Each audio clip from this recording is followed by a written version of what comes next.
Today's show is a special guest.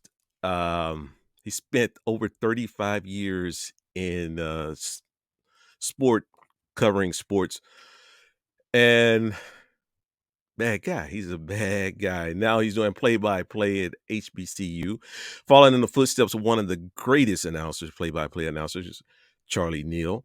And he's at Texas Southern University. Spent, love it. We're gonna find out, but he spent several years working in Houston radio TV market doing sports and being a sports director, and also won Associated Press Award, Best Sportscaster, and a Best Sport Featured Awards. Welcome to the show from Texas Southern University, the play-by-play announcer, Mr. B.A. Butch Alsandor. Adrian, thank you very much for having me, sir. Appreciate it very much.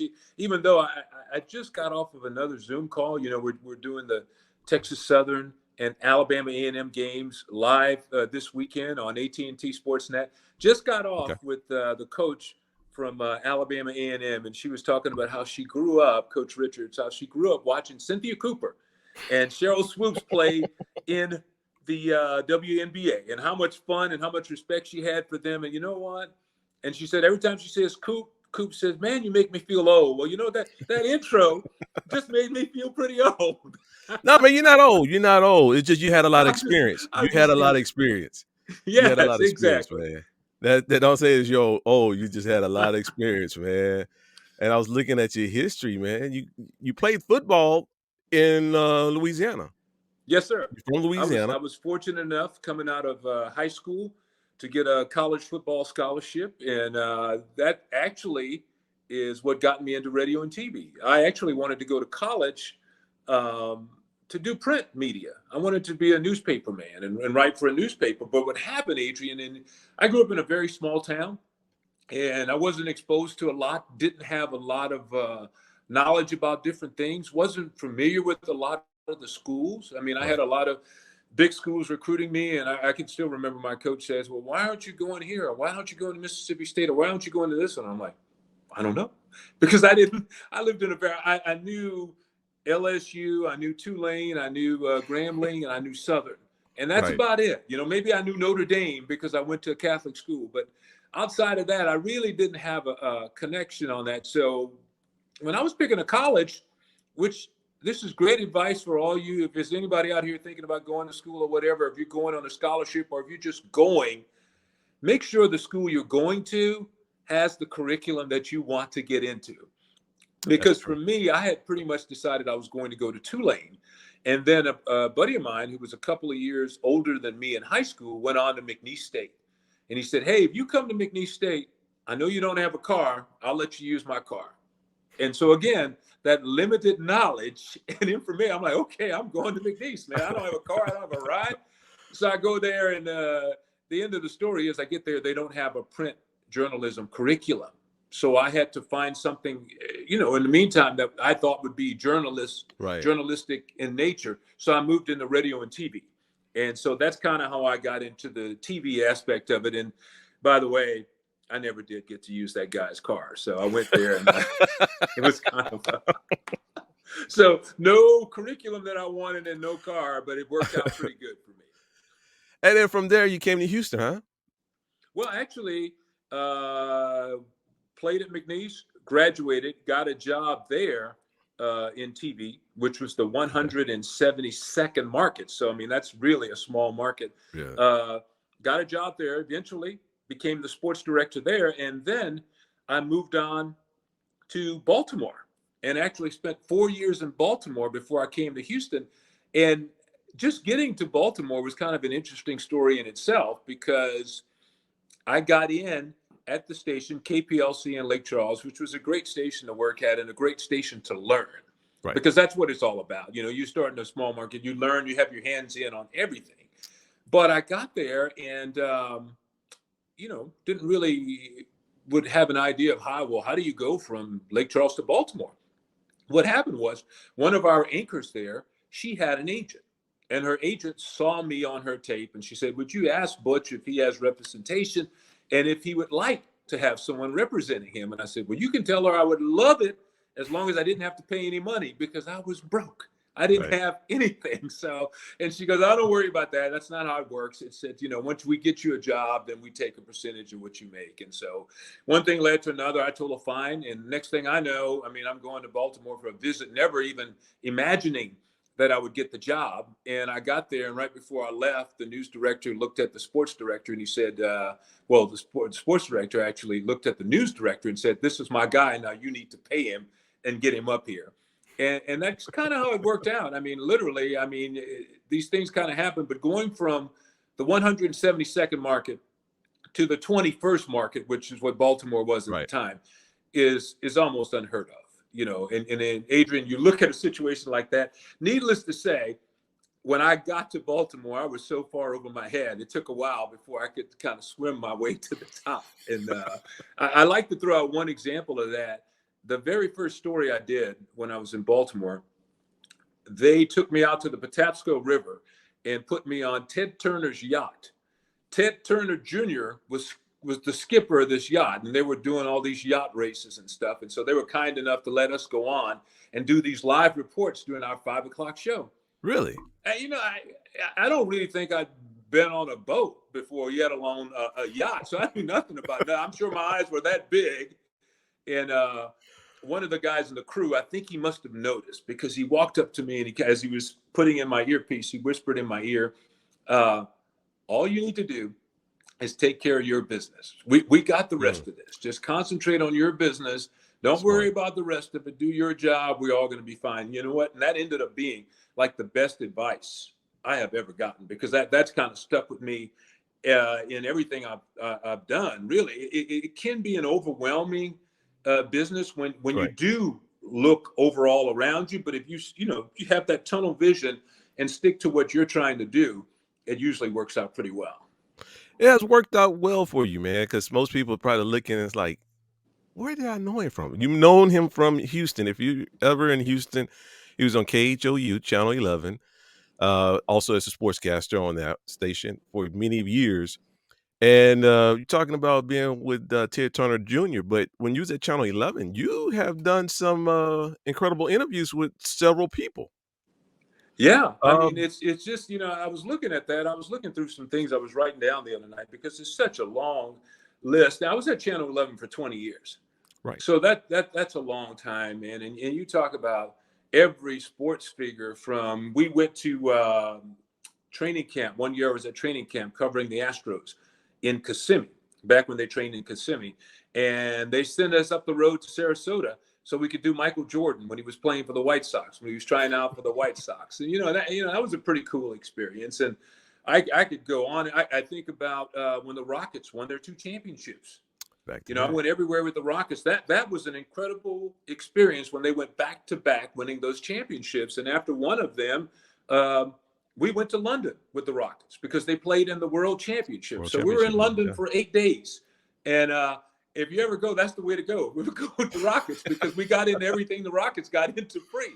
We didn't have to Right. worry about standing in these long lines. But I could go on and on. Every person you can mention, just having a guy like Charles Barkley come to Houston, and just what an incredible thing. I guess it was the first or second championship. I think it was After the second championship, he was yeah, whatever. I just remember when they were up 3-1 in that series. Yeah. And we're interviewing Charles in the locker room in Phoenix He said after they went up it's a 3-1. wrap. And this is pretty cool because Charles Barkley. Yeah. He loves an audience, and he's a very approachable guy. And of course, he's got all the media around him while he's getting his head shaved. This is the next day at practice. He's got a little dude in there shaving his head. And so he's, "Y'all come on in." So we're doing this interview while he's getting his head shaven. And we're standing there, and he's like, "No team on the planet can beat us when we're up 3-1. And he's going through all this stuff. And somebody asked him a question about, "Well, aren't you worried about going back to Houston? The Rockets have been really good in Houston. They've done all this and that." He goes, "Man, I'm not worried about going to Houston. That's where the men's club is. I want to go to Houston." So he was, that was Chuck. That's kind of what. And he spoke the truth too. He spoke. Houston, the Rockets went. Rockets sent it back for that game 7, and you got the Mario Ellie kiss of death, the 3-pointer from the corner. So it's all history, but we could talk so many of these things. But if I Yeah. had to top it off to number one, to what was the best experience for me, it would be going to the White House to interview the First Lady, Michelle Obama. And the way that all came about and the way it all happened, I mean, it's just like, it was kind of a crazy thing. To tell you the truth, I was actually at the gym working out before I went to work, and I got a call from our assignments editor, and he said, someone from the White House called, and they want to know if we can see if you were still here. First of all, they wanted to make sure you were still here at the station, and if you would come to the White House to interview the First Lady. So, Adrian, I immediately thought, this is a joke. Yeah. When I thought somebody was messing with me, I said, this has got to be a joke. And he said, no, here's the number, here's the information. You need to call this guy back.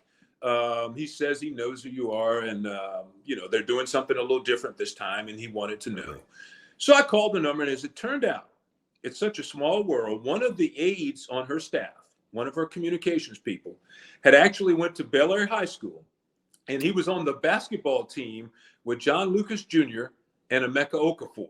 And of course, Really? I'd done a bunch of stories on those With guys, those two, and he yeah. remembered me from coming out and talking to them and doing stuff with them. And so basically he said, hey, look, normally we invite news people out to do these interviews with the president and the first lady. But he said, I had the idea that this time, since we were having the LA Galaxy had just won the MLS.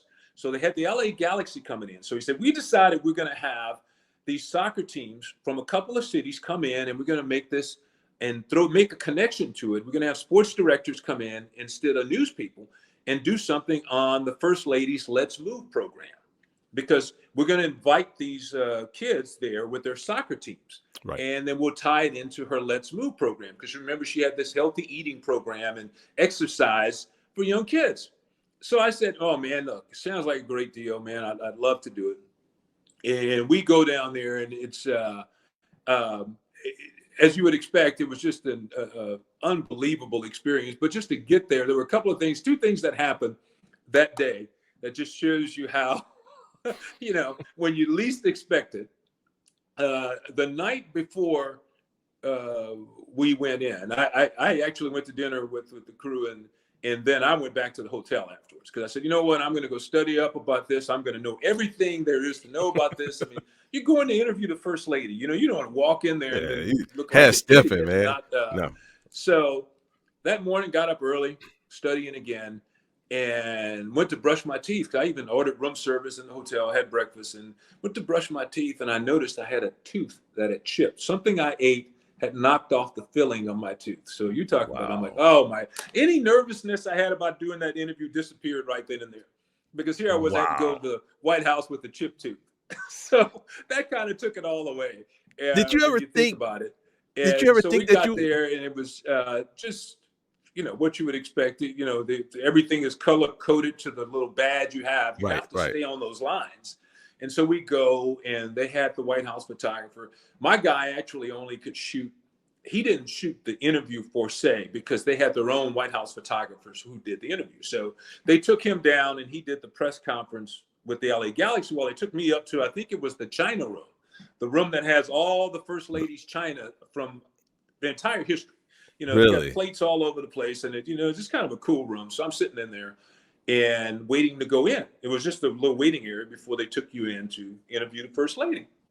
And I'm sitting down there, and an aide walks in, and he says, you can ask the First Lady whatever you want, but I got to ask you this. And he said, just so I can prepare.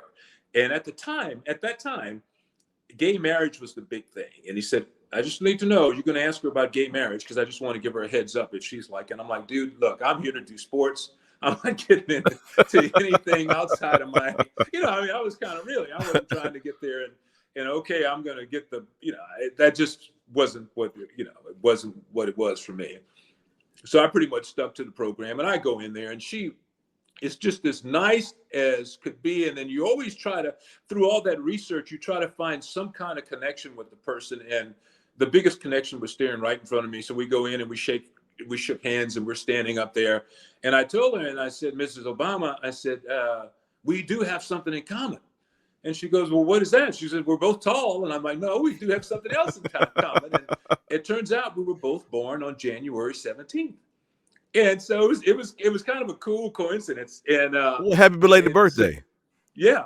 And so we did the interview, and I still have it on tape to this day. And so after the interview's done and we're shaking hands and we're about to take these pictures, she's like, come on in here. We want to take these. And she goes, by the way, happy birthday to you. And I'm like, yeah, the same to you. And I have it on tape. So I saved that thing, and it was kind of a cool thing to show around. And, but the interview went well, but you're always really nervous, but it was just, I can't express to you what a feeling it was to be there and be a part of that. And just, being in the White House itself, and just, that was really cool. That was that has to go down as like one of the top things I've done. And I've done so many. I had a list of things here for something that I was doing the other day, and I'm looking at all these all-star games and, Super Bowls, and we traveled on the Oilers charter my first couple of years in Houston, which was something to itself, really. So did you ever think? But going to the White House for me kind of tops it all. And that's, I talked about the Rockets championship and the Astros losing to the White Sox. And, right. Like you said, Oilers had Warren Moon during that time. They were extremely good. Being here with the Texans actually starting, the first year that the Texans got a franchise, and the next year they played. And so I just got to Houston at the right time. It was being in the right place at the right time. Hey, did you ever think that a guy from Louisiana will have met 3 presidents, the first lady, doing covering sports for 35 years? Did you ever think that you will be able to sit there and say, man, I made it? The short answer is no. and I never did, but there was another side of it, and I just kind of thought, I don't know why this popped into my head when you were saying that, but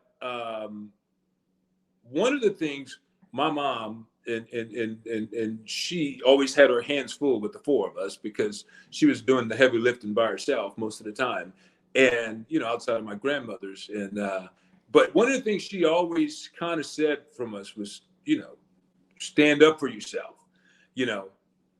Kind of you're as good as everybody else. You don't have to take a back seat. And I think there was something that I took that seriously, because she was like, you're as good as anybody else, but you're not better than anybody else.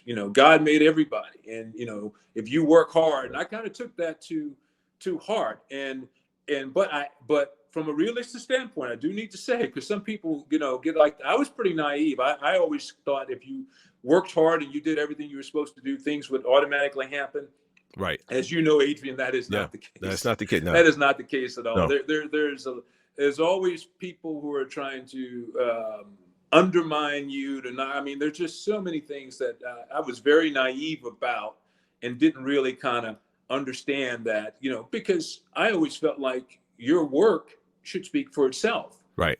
How good you are should speak for itself. It shouldn't have to be all this political stuff involved. But some of the times you do run with that. And the advice I would give is, don't give up. Don't let it get you down. Don't let these people who may not be as good as you are, may not, work as hard as you work, but will try to undermine you, will try to kiss up to the boss, will try to do all this stuff. Don't let these people derail you or stop you from what you want to do, from achieving your goal. Keep your goal in sight and let them be them, and you keep doing what you need to do to get where you want to go. For 20 years, you was at KHOU, CBS in Houston, 20 years. Then you left. You did some other things in between, but now you're at Texas Southern University, Playbyplay, HBCU. One of the greatest announcers of Playbyplay was Charlie Neal. Excuse me. Are you the next Charlie Neal? No, no, I don't think so. And that's, I look at guys like Charlie Neal and even if you go back to Houston, guys like Ralph Cooper and those guys were instrumental in even making what I do even possible. And so you got to understand, these guys, when they started, I'm sure it was tougher than when I started. I'm sure it was a lot tougher than when I started. And so, they toughed it out. They did their thing. And, they made it possible for people like me to come along. I mean, Dr. Charles McClellan, who's now the commissioner of the SWAC, he was at Texas Southern for many years as athletic director. And, obviously a very smart man, very sharp man. He has a vision. And he started to implement that vision a little bit since he's joined the SWAC. And so the last couple of years to be able to do their games. Last year we did 16 games. They had a new contract they worked out with ESPN with a lot more games broadcast. And, I did probably more than anybody because I was their main guy on the platform. And, some days we did 2 games in a day. But it's great. I mean, Adrian, it's fun, and you get into the history of it, and just to see where the HBCUs now to get the kind of attention they're getting now. And I know a lot of people. There was some negativity when Deion Sanders took the job at Jackson State. Man, Deion has been nothing but positive for Jackson State in every single way, and not just Jackson State, for the SWAC as a whole. The attention he's brought to the league, and not only that. Look at what's happened. Hugh Jackson is now at Grambling. Eddie Robinson, who played for the Oilers when I was on the charter, is now the head coach at Alabama State. So now you have more of these professional players, and it's only because Deion kicked that door in. And I also saw where Jackson State's getting new facilities, that they're putting in place. They had the record attendance this past year. I think they led not only the SWAC in attendance, but I think they're in the top 3 in FCS. So there's so many positive things going on, and it opens a lot of doors. And for me, just to be a small part of that is overwhelming sometimes. Just to think about, like I said, we're getting ready to do our 13th game of the year last year, and I remember thinking, wow, this is pretty cool, especially when you see the renewed interest in the SWAC, because the SWAC's history speaks for itself. It's an incredible history with some incredible players and coaches, but just to see it being appreciated on the national level now and getting some of that exposure is just fantastic. Is your preparation totally different when you was covering sports and now play-by-play, learning the names better, lined up at wide receiver, Jones, number 7, he caught this many passes, instead of reporting? What was your difference? What's the difference? Yeah, it is a little different. It is a little different. And I will take it one step further than that. I would say it's different. I was doing some football games. The last 2 years I went full-time just with the SWAC. But before that, I did some Conference USA and some Southland Conference, and mostly as a analyst, because my background is as a player. So I worked as an analyst and as a play-by-play guy, but I also have that journalism background, so I can do the play-by-play stuff too. Right. So I would say there's a divide. There's the preparation as an analyst is a lot different from the preparation as a play-by-play guy. As an analyst, I just watched a lot of tape and watched a lot of games, and kind of zeroed in on what the teams were doing and who the top people were. As the play-by-play guy, you really have to know who everybody is at the positions, what are their strengths, what are their weaknesses, what are the little side notes about everybody that would be kind of cool for the audience to hear, that you may not normally get out there. I mean, it's a little different, and I will go on to say you have to know their backups too, because football's a rough game. I mean, you end up getting hurt a lot of the time, so it is a lot of preparation. And when I left Channel 11. I was basically I was the sports director then. And we were only getting like a minute and a half at 6 and maybe 2 minutes at 10. So the preparation is a little different. I mean, you have to scale everything down and try to get whatever is the top news of the day in Houston. And sometimes you may only get 3 stories in because you got a minute and a half at 6. That may be all you have time to get in. And so that's the difference, is you have to prioritize things more. I think even though CBS in Houston is a major market, I mean, Houston was the 10th largest market. So that's big market television, but we weren't getting that much time for sports. And so when you compare it to what I'm doing now, yeah, there's a lot more preparation. I mentioned today we were on a Zoom call with the coaches from Alabama A&M. We'll be on a Zoom with the coaches from Texas Southern here pretty soon. Probably tomorrow or the next day to get that. So there is a preparation that goes on, away from the game. You don't just show up and do the game. It's a little more involved than that. Now I do know some guys that do color, and they show up at the last minute, so they preparation. I'm not gonna go there, but yeah, Well, you it know. depends on how you want to do it. If you want to prepare and be ready to do it, then and that's kind of the way I've always done it. I've always tried to be prepared. And if things don't go well, which that happens from once in a while, I just want to make sure it's not because I didn't do what I needed to do to prepare. With your experience, you played football in McNeese State. What position? I played defensive end. Defensive end. Does that help you on your play-by-play? Playing that position, Yes, it does. I mean, it really does, because you know the technique and you know what some of the guys are doing. And our team this past year, our team with Jorge Vargas, and right. so it's a little different from the normal team, because the normal team usually the former player is the analyst, and the play-by-play guy is usually the journalist. But the way we do it, Jorge has worked many, many years in sports. He was a sports director in Beaumont. He was a sports director in Houston at Channel 39. He's covered everything you could possibly imagine. So he has that aspect of it. But what we try to do, because I did play college football, is we try to incorporate some of that. We do it to where I also, at certain times, will incorporate some of my knowledge. When I see a defensive end playing the right technique and forcing everything back inside and showing that he made a good play, and then how he took his responsibility on that. Yeah, I'll jump in and throw that. So we kind of do it in the reverse way, but we make it work. For another, you've been 35 years of experience of sporting. Another 35 years, maybe? Play-by-play calling? Another I mean, 35 years? 35 years experience. For me, I don't know how much longer. I enjoy this so much, and I feel, like I said, very grateful to Dr. McClellan for giving me this opportunity to do this. And who knows? It's kind of like, if I want to keep trying to do this at a certain level, and if I feel like I can't continue to do that at a certain level, then I would probably not. I would love to see you. I would love to see you. I'd love to see. I watch you on TSU, Texas Southern Network, and just to see you, man, back on TV is a wonderful thing.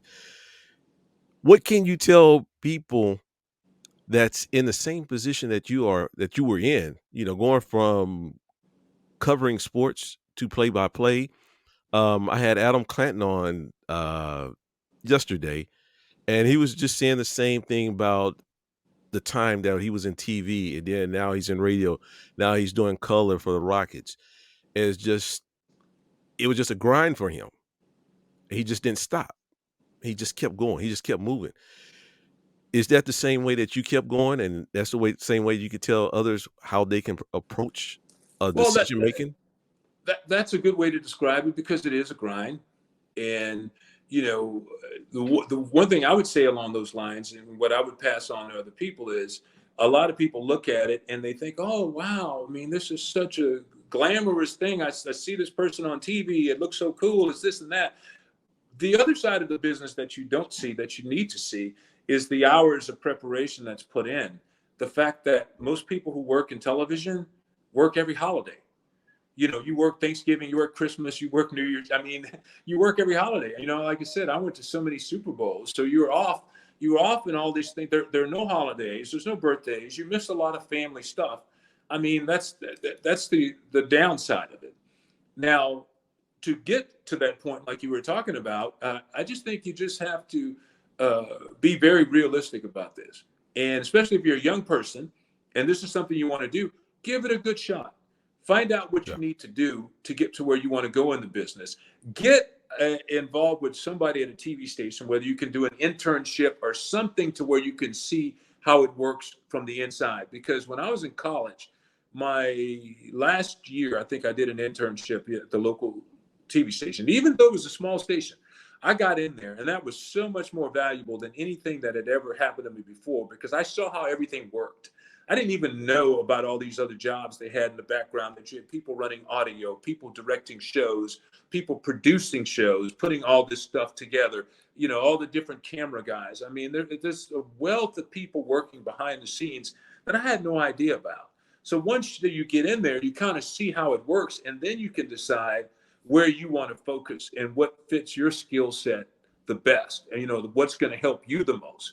But to get in there and to get knowledge in, and here's the thing, what I would encourage everybody to do: seek out some of these people. These people are more willing to help you than you think. I mean, I try not to turn down anybody. If I can help somebody get to what I did, I'm all for that. I help out, work with a lot of people in different areas, and try to do a lot of things. And you should ask. There's nothing wrong with asking, because most of these people, if they can and if they have the time, they will help. But that's the thing about it, and be realistic about it too in your approach. Have another plan, have a backup plan. I'm not saying don't give it your all. I'm saying definitely give it your all, but also have a backup plan about something that you might want to do, whatever your number two thing is. Because no matter what you're getting into, you should have a backup plan to do it. But I still think you should, work at it and do what it takes to get to that point, and give it a good shot, especially while you're young.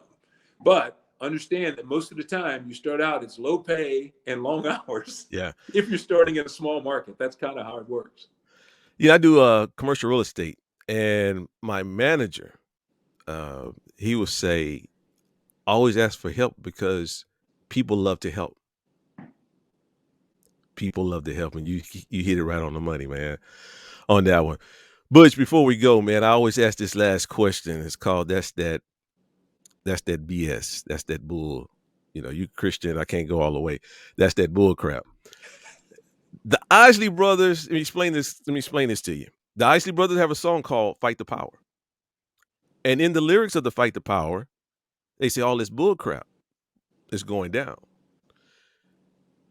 Can you explain to me, or can you tell me, or tell us, what's the bull mess going down in your world? Well, I would say now it's very limited. But when you're climbing that ladder, and when you're trying to find your spot in it, we touched on it a little bit at the top when you started. And I was talking about, there's always this undercurrent thing. You're going to run into people who are not have it. Well, let me put it this way: you're always going to run into people who have a different agenda than yours, and you're going to run into people who see you as a threat. And somehow you're going to have to ignore those people and do what you need to do, because you know what? You can't win necessarily trying to get down to their level every time, but you have to have the confidence in yourself and to know what you're capable of doing. And that was the thing. And I guess the best way I can say this is, I tried to get a job right out of school. They had hired me. I didn't get hired to be a reporter. My first job, I got hired to do a bunch of the other stuff, all the behind the scenes stuff. Yeah, and there was an opening for the weekend anchor job.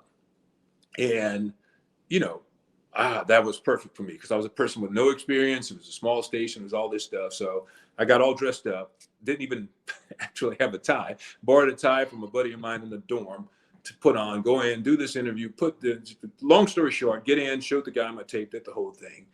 And he was like, as soon as he saw the tape, he was like, your accent is terrible.